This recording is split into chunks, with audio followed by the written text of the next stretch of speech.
to AFC Dare Channel. Teman-teman, kali ini saya mau bahas tentang leaky gut syndrome. Sebetulnya apa sih leaky gut syndrome? Nanti saya akan bahas dan jelaskan lebih lanjut apa itu leaky gut syndrome.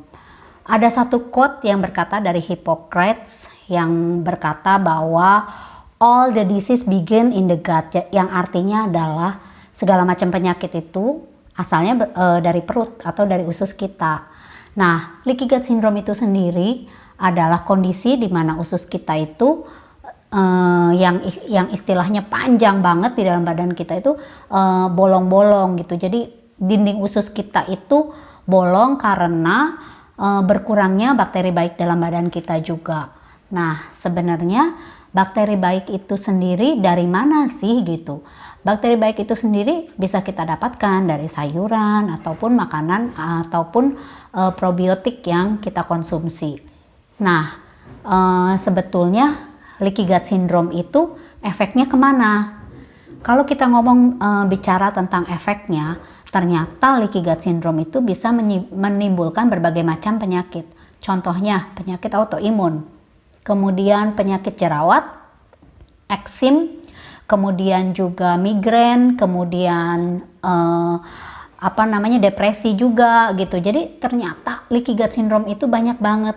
Dan asal kalian tahu bahwa ternyata sistem imun kita 60-80% itu berasal daripada usus. Jadi usus itu berperan penting banget dalam sistem imun kita, dalam tubuh kita, yang mungkin orang-orang selama ini nggak aware. Jadi bisa dibilang gut ataupun usus ini adalah second brain kita. Teman-teman pernah nggak tahu kalau misalnya nih zaman saya masih sekolah ataupun kuliah, biasanya disuruh presentasi ke depan. Kemudian saya tiba-tiba ketika waktunya presentasi, saya merasa sakit perut gitu ya. Kok jadi mendadak mules gitu ya. Padahal apa hubungannya kalau kita mau ngomong apa hubungannya? Kan waktu saya presentasi itu hubungannya dengan otak. Saya harus menghafalkan, saya harus bisa menjelaskan, mempresentasikan dengan baik. Tapi kenapa perut saya yang sakit? Nah, itu menandakan bahwa gut itu, usus itu erat hubungannya dengan otak kita. Jadi sebenarnya brain kedua kita itu adalah usus kita. Makanya perlu banget kita menjaga kesehatan usus kita. Nah, itu sebabnya kita harus menjaga usus kita itu tetap bersih. Caranya gimana sih supaya kita terhindar dari leaky gut syndrome ini? Yang pertama adalah konsumsi probiotik. Kemudian mengurangi makanan-makanan yang mengandung GMO atau genetic modified organism. Apa sih genetic modified organism? Mungkin nanti saya akan ada sesi tersendiri membahas tentang GMO. Intinya GMO itu adalah sintetis buatan gitu ya. Kemudian kita juga bisa mengurangi konsumsi gula, kemudian konsumsi gluten, dan juga konsumsi makanan-makanan yang mengandung pengawet.